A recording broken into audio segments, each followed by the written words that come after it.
Hello and welcome to Through Imperial Eyes, the weekly news show on this podcast feed. I am your host, Braydon Leadbetter. And I'm your co-host, Jackson Daleen. And we're here to talk about some more Star Wars news. I hope you guys liked our announcement of our new show yesterday, and hope you checked out our Rising Storm review that came out. We're very excited about this new show we're doing, because we need to read more Star Wars books. We definitely need to read more Star Wars books. Yeah, honestly. I'm getting far into Bloodline though, so yeah, I'm excited for that. To it. Yeah, no, it's getting good. It's some big stuff has been happening. So, well, cool. What have you been up to the past week or so since we've last spoken on this show? Mainly Bloodline. That's kind of been my only Star Wars outlet. I'm trying to think, has anything come through Goodwill that? Oh, like an old FX Vader lightsaber came through at Goodwill, like the one that I have on my wall, just like that. I was like, these are worth $100 minimum. What were they selling them for? Well, it for came, how much? It came through on the donation, but we turned it into Shop Goodwill. It was a little beat up. It was a little dirty. I think it had been in storage for a while before they got rid of it, but obviously anything that's like that where we usually send it off and they sell it on Goodwill's eBay. But yeah, so that came through. Cool. I'm trying to think if anything else was big or whatnot. I've got some books and I've got some movies, but that's about it. Nothing too crazy. I've been preoccupied. Yesterday was my 1-year anniversary with my girlfriend. So congratulations. We went to Memphis and hung out. Thank you very much. We just had a good time and had dinner last night. And yeah, so it's just kind of what I've been up to with just different stuff. What about you? What's your Star Wars life? Star Wars life, not too much, unfortunately. I've been super, super busy, as I always am, with life stuff and house stuff, and we're under contract for another house. We'll see how this one goes. Nice. We have an inspection tomorrow, so we're going to see how that goes. But I did manage to snag a Target exclusive copy of Out of the Shadows, Justine Ireland new book. I love that cover is so cool. It's like this Nile mask. It's super sick. I don't know if it's Lorna D or not. I don't think so. And then other than that, yeah, just been stressed out and also chilling. So that's cool. That's how my life's been. I keep hearing all this Kenobi news and I'm like, ooh, we're getting close. Yeah, you're getting there. Yeah, I bet your trailer's gonna come out here soon. I know. Well, cool. Speaking of Kenobi, what kind of news we got this week? Yeah, so we'll jump right in. My first isn't about Kenobi, but we'll jump into the news. So Star Wars: The Bad Batch was announced for a second season. We'll be getting it for next year in 2022. But this was announced just a few days ago, and I think it's funny that they just kind of were like, "Oh yeah, by the way, I got a season 2." They're like, "Yeah, here you go." You'd be like, we know you liked it. No, but this is really exciting. This means that a lot of the stuff that we've kind of been talking about is probably going to go into effect of just planning for more of the show. How many seasons do you think we'll get total? I don't think we need that much. I really don't. Either. I think keep this series nice, short, and sweet. Give us 3 seasons, 4 seasons. Give us a Rebels kind of thing. That's what I'm thinking. Because I think Clone Wars is good, but it has too many seasons. I think there's more quantity over quality with Clone Wars. Clone Wars didn't really know what to do with itself until it was 4 seasons in. Yeah, it took a while to get its footing. Yeah, no, I agree. Rebels is a very straight and concurrent story. It's it only needs those 4 seasons. Yeah, and I think something like this show, give us 3, maybe 4 seasons, and that's all I need. I don't need and this. just knock them out of the park. Just go big and bold with it, just so you don't have to make a bunch. I don't need a 10-year run for Bad Batch, 12 seasons. I just don't need that. So, but I will take 3 or 4. Yeah, give us the next 4 or 5 years. Get some nice quality seasons in there. Get that animation out of your system. Yeah. I think it'll. It's essentially turning into Clone Wars seasons 8, 9, 10. So. Yeah, everyone. I saw when Bad Batch when season 2 was announced, people were like, "Yeah, Clone Wars season 9." Pretty much. Yeah. So, well, cool. What next? Well, next up, we got a little bit of news regarding the Star Wars Hunters game, which has been delayed to 2022, and EA is committed to working on Jedi Fallen EA Order. Has committed. They committed a crime. It committed a crime. So this comes from GamesBeat. So originally, this game we know was going to be like this Nintendo Direct, kind of like just like a fun. I feel like it was going to be a console version of those mobile games you can play, you know? Yeah. And it says it's also going to be a free to play. But since that's delayed, there was this conference call with EA, and they mentioned during it, that it was delayed, and they also mentioned that for Jedi Fallen Order, that they are really impressed with the performance of that game and everything like that, and they are committed to moving on with, more additions to that series. So very exciting stuff. I like Jedi Fallen Order a lot. I don't know if I love it, but I do like it a lot. I really hope the next game, whatever it is going to be, I really hope it's not just going around killing animals the whole game. You're just ruining going around killing creatures. There's a stormtrooper, but it's going to be another 45 until I see another one. Yeah, but I mean, you're not entirely disappointed in this delay news of Hunters. Yeah, like it's a win lose, I guess. Yeah, I think they want to spend a little more time developing Fallen Order 2 or whatever it's going to be. I saw a thing. I didn't even really look into it, but I saw a thing about how Respawn and EA are talking about turning Fallen Order into a full-on franchise. And just making a bunch of them. That would be cool. Yeah, that would be cool. I think they need to explore different eras, though. Like, give us like a no-name Jedi from the sequel era. I think a really fun idea would have just been keep it in the same timeline, or at least in that I'd say the 20 years between Death Star and obviously 66, but have it be different Jedi that all got out of 66, and it's just their stories. But I think they're going to keep on with Cal Kestis. I think so too. Which I kind of dig the whole Indiana Jones thing with it then, where it's just different adventures that he's on. And you're finding these different Jedi Yeah, it's just different stories holocrons. It's just the journeys that he's going on. And I kind of dig that instead of it being this big congruent story that it's telling, It has potential to be this really cool kind of Dark Souls Uncharted hybrid. Yeah, exactly. So it'll just be cool to see what they do with it. I'm sure it's in super, super early development stages right now. We won't be probably even seeing that game probably 2023, 2024 at the earliest. So I would say next year the earliest, but yeah, I'm thinking. You think 20, so? I think 20. I think see a release by next year. Not a release, but I think we'll see something next year. Oh, okay. I was thinking release. No. I bet your release will be 23. Yeah. So, well, cool. Moving on. So here's our Kenobi news. Hey, told you we got some. Hey. Indira Varma spoke for an interview. And talked spoke for an interview and talked about her time on the Kenobi series. She was interviewed by Metro News. That's what I was looking for. Was where does it say that? So Indira Varma talks about how Ewan McGregor and Deborah Chow have really turned quote this beast to feel like it's an independent movie.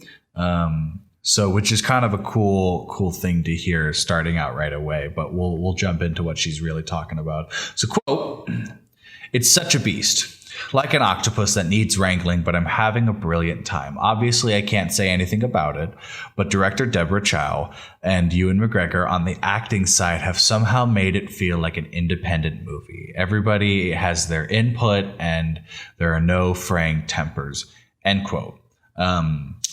So before I continue on, we'll kind of talk about that quote directly. Yeah. Sounds like we're getting gritty and we're gonna get A24 Star Wars. Ewan's dialing it up to 12.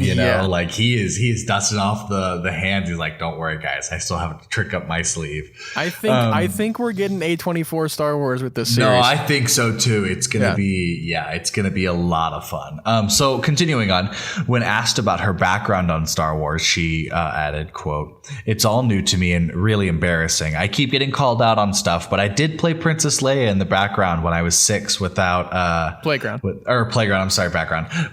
I was 6 without having seen it. I had long plaits so I could do the hair. I've watched all the old ones now, but I wouldn't say I'm up to speed. I'm still not sure what order they all go in." End quote. No, that's funny, which I like hearing that because like she's looking at it as like an art piece, not as a Star Wars piece. Right. And I think when it comes to like even directors and just, actors in general, I don't think you have to be a Star Wars expert to be able to do something cool in Star Wars. Or to even tell a story. Yeah, exactly. And, George Lucas had never seen a Star Wars movie before he made A New Hope. Yeah. So. Yeah, right.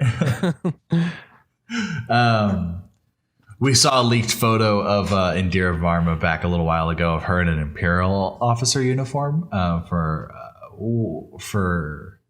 I guess this show. That was dumb.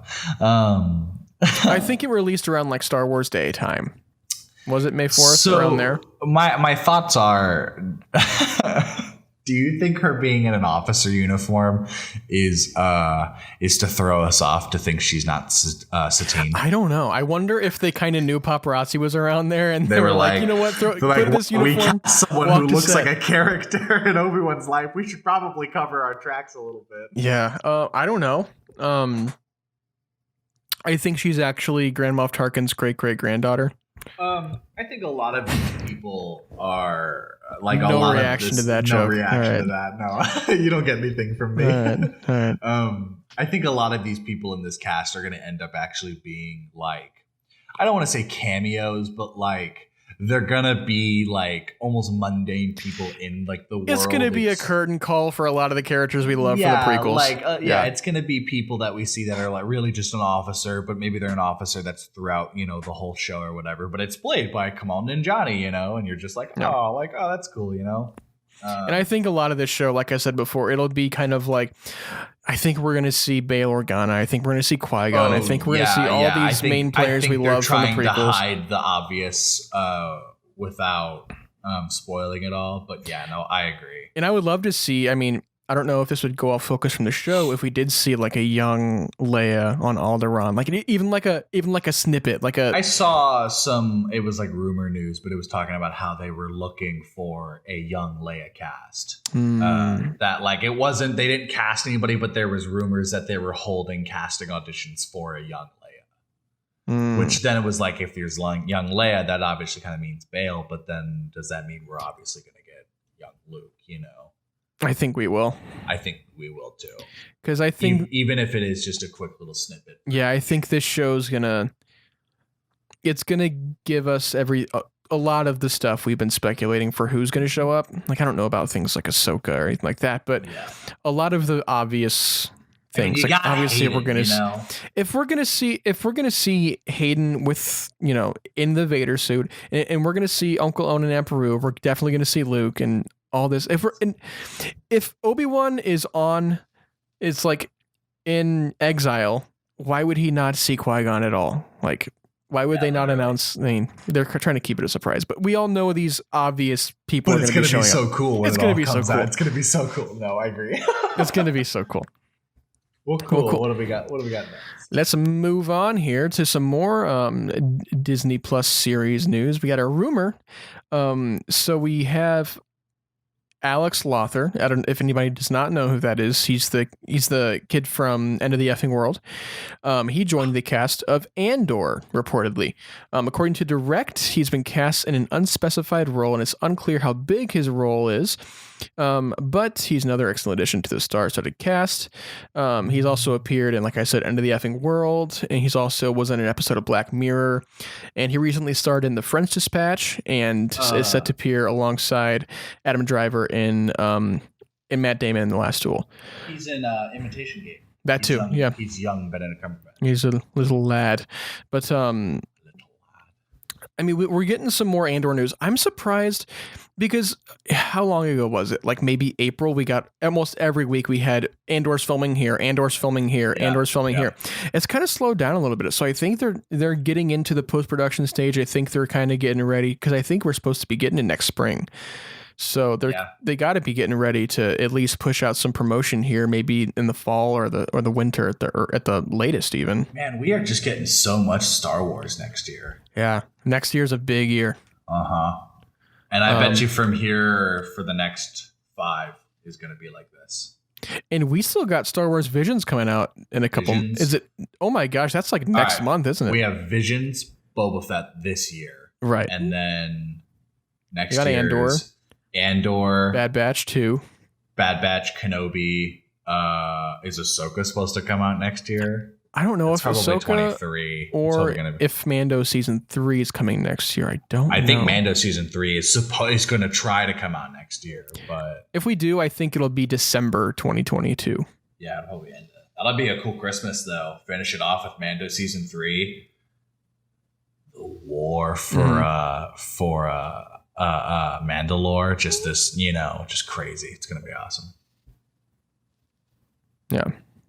I want a big climactic war on Mandalore. That'll be sick.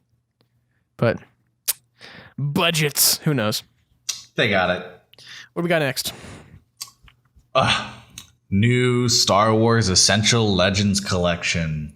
We're getting some new reprints, folks. The third wave of books is announced, as discovered through Edelweiss. 4 new listings for Star Wars The Essential Legends Collection books have been released. Or revealed. I'm sorry, not released. Whoa, we're not there yet. They're coming out.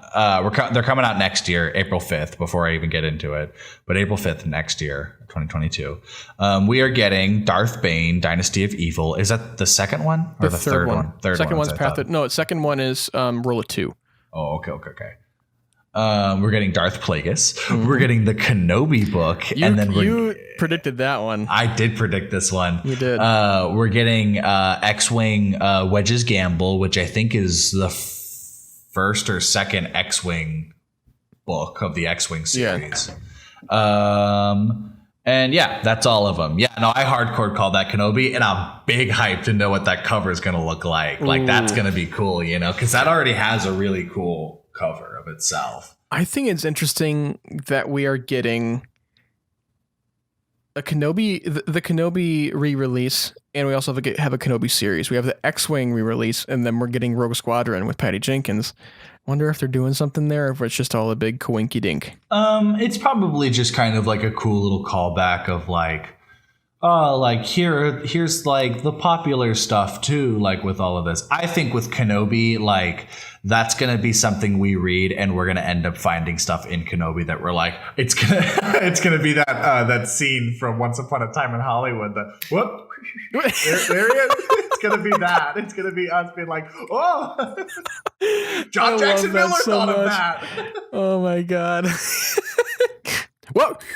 I can't do the whistle thing without wet lips. Yeah. Are there any other Essential Legends books you'd think that can you predict another one for me? What else do you think they'll go for? Have they done any of the new Jedi Order? I know there's a lot of different reprints for it, but I don't know. I bet you that'd be fun. I have like 3 of them. I don't know. It's like a 27 book series, but I think the first 3 is its first like well-rounded story. Is like these 3 is just part of it, and the rest is just kind of like it's an anthology. It's all different stuff. Yeah. But I have no idea. I need to read them, but I don't want to get deep into those heavy ones because I'm trying to read the Essential Legends while also being in canon books. Yeah, a new Jedi Order would be cool. It'd be cool to see a release of. Do you remember that old Death Star book? So you added me to that Facebook group, and someone just posted about that. Oh yeah, and I was like, this isn't Catalyst. What is this? And no, it's like this. Comments really it's from like the 90s, and it's this Death Star. I don't really know what it's about, but I always saw it in the library when I was a kid.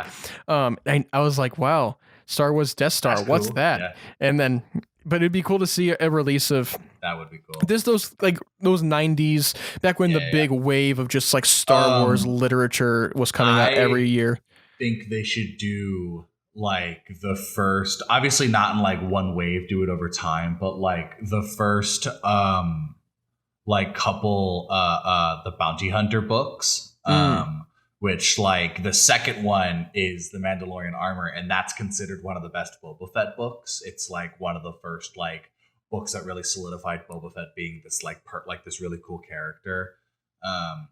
But like every time I'm looking for like Boba Fett literature, obviously War of the Bounty Hunters, yeah, whatever. But like what I mean, like that Legends universe stuff, the Mandalorian armor, which is book 2, like pops up. So I'm like, do like the first 3 for reprints, you know, and then you've got at least let the good one, and you can at least finish that story if need be. I have no idea how those books go, you know. Yeah. I think there's only like 10 of them, but like still obviously don't have to do 10 different stuff unless they want to keep going with these essential legends. They just end up doing all of the legends. It's just I think that might be the like the highest, like the high rated like popular Legends books I think they're planning on releasing.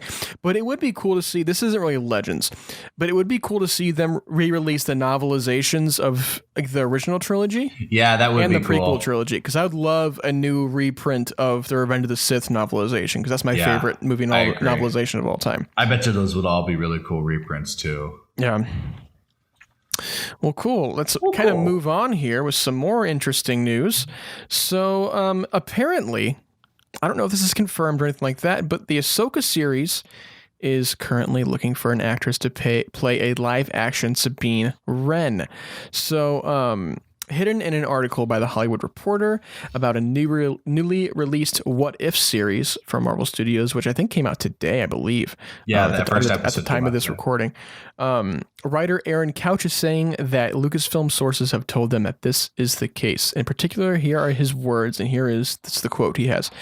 Now, Dawson is leading a live-action Ahsoka spin-off series, with sources saying Lucasfilm is looking for an actress to star opposite Dawson as Mandalorian warrior Sabine Wren. So I think this sort of just confirms that we're going to see a live-action Sabine, honestly. We've been new. Who would you cast as a live-action Sabine? Who plays her? Cast that lady. Honestly, yeah. I'm blanking on her name. I'm looking it up. Tia Sakar. Yeah, just get her. She's great. Yeah, honestly. She totally looks like Sabine. Give it to her. Yeah, give it to her. I mean, that's kind of what they've talked about this with, like, you know, Lars Mikkelsen playing Thrawn. It's just like, if they fit the part, just give them. If you're gonna do it with Katie Sackhoff, do it with everybody else. Yeah, literally. Because if you know, and you also, even if you were ever to put, like, it would be cool if they put Vanessa Marshall in there. You're gonna do it with Mark Hamill. Get everybody else. Honestly, yeah. But even if they were gonna do something like, you know, with. If they were going to put someone like Hera or something in the show too, get Vanessa Marshall in there. They're going to put Kanan anywhere. You got to get Freddie Prinze in there. So, yeah, I think that's but it also brings me to, with the Ahsoka thing, Ashley Eckstein wasn't even approached for Ahsoka, for Mandalorian. So who knows what their thinking is behind all this. That's fair. I think the thing is though, take the character that obviously looks like their person. Ashley Eckstein isn't orange. Well, neither is Rosario Dawson. But like, I think you get what I mean? Yeah. Yeah, and I think also with Ashley Eckstein, she is an excellent voice actress. She knows the character more than anybody else.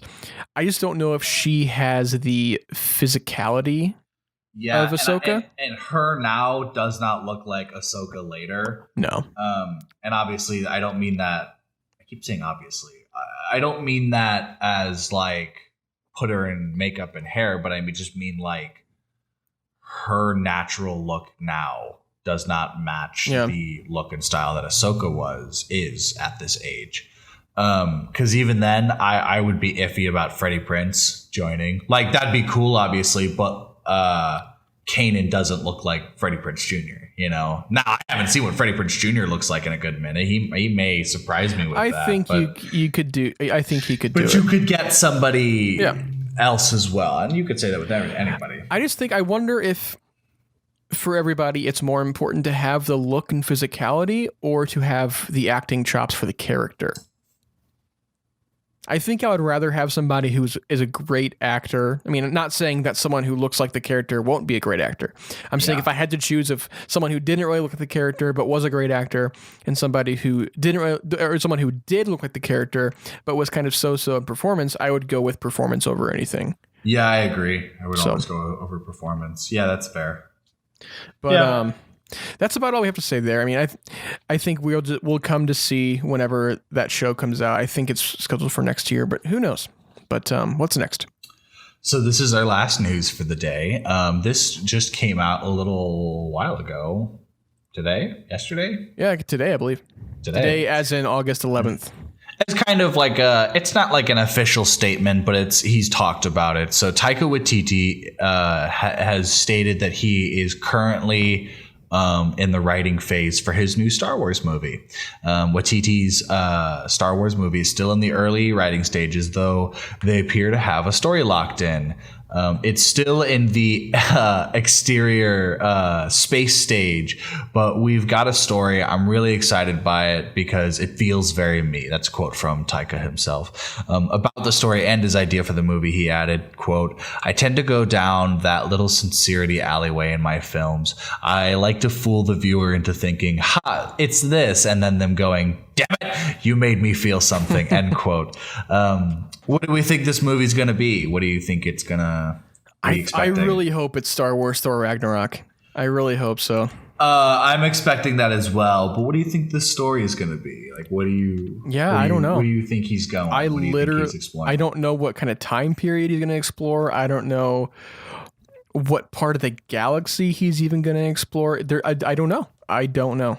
I really think he could pull off like an explorative, like Santeca hyperspace movie, because if it feels very him, that means that it's going to be very like witty, and which quirky, means you would expect like the normal people of Star Wars to be like that, not this righteous Jedi, especially if you're going far back. So you can just kind of have this ragtag team of people who end up discovering hyperspace. Well, you know, it would be kind of cool. Like if he did like a Star Wars Nile Suicide Squad-esque movie. That'd be a blast. That'd be super cool. Yeah. Yeah, that would be a lot of fun. But I don't want to empathize with the Nile, though. But like something, you know, something like that. He'd do a really good Alphabet Squadron if you're wanting something like that. Because like that's all ragtag, rogue Imperials and people who are just rough to begin with. I think whatever it's going to be, it'll be a blast. It'll just be a ton of fun. I've said this before, but I think once the cast starts getting announced, I mean, it'll be a couple of years from now, but once the cast starts getting announced, I think we'll start to get an idea of the tone he's going for. Because he's he takes his time casting his movies, and that's true. He always gets the perfect and they're people. Always so good. Yeah. They're always such good casts. No, I agree. That's all we got. Yeah. Ooh, it'd be cool to see.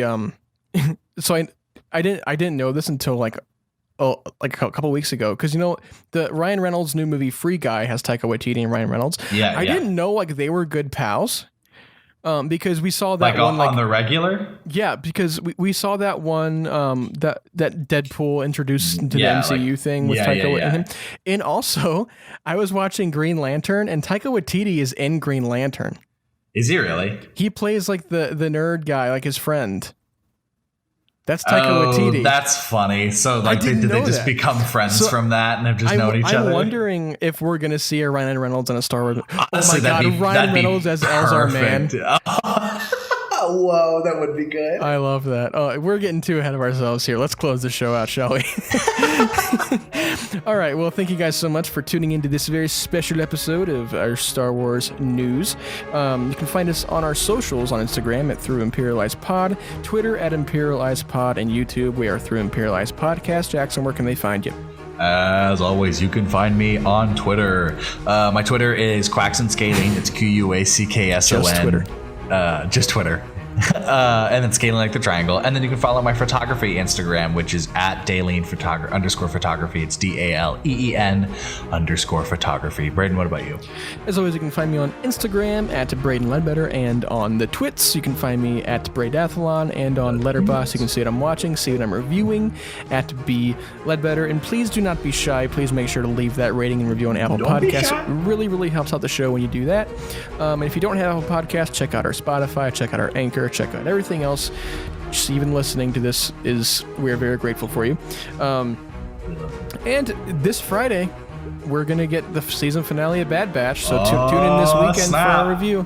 It's going to be a juicy one, I'm hoping. We'll do a lot of reviewing and speculation, discussion. Will be a lot of fun. I'm going to cry. It's going to be a good time. And then if you haven't already, we did release a new episode of our brand new show, Imperial Book Club, where we review The Rising Storm by Kevin Scott. It was a really fun discussion. We talked for about an hour and a half, so we really dive deep into the details of that book. So make sure you tune in for that. I'm sorry to interrupt. Have you ever heard Kevin Scott's voice? I have. It's very relaxing. I just did not expect it at all, and I listened to an interview with him a few days ago, or yesterday, and it really threw me off guard when I first heard it. I was like, no way, because his profile picture, he looks younger than what he sounds and looks like, or what he actually is. So I expected younger, and I just did not get younger. Sorry. Anyway, keep going. Well, I think that's about it. So until next week when we gush over Kevin Scott's beautiful voice, may the Force be with you.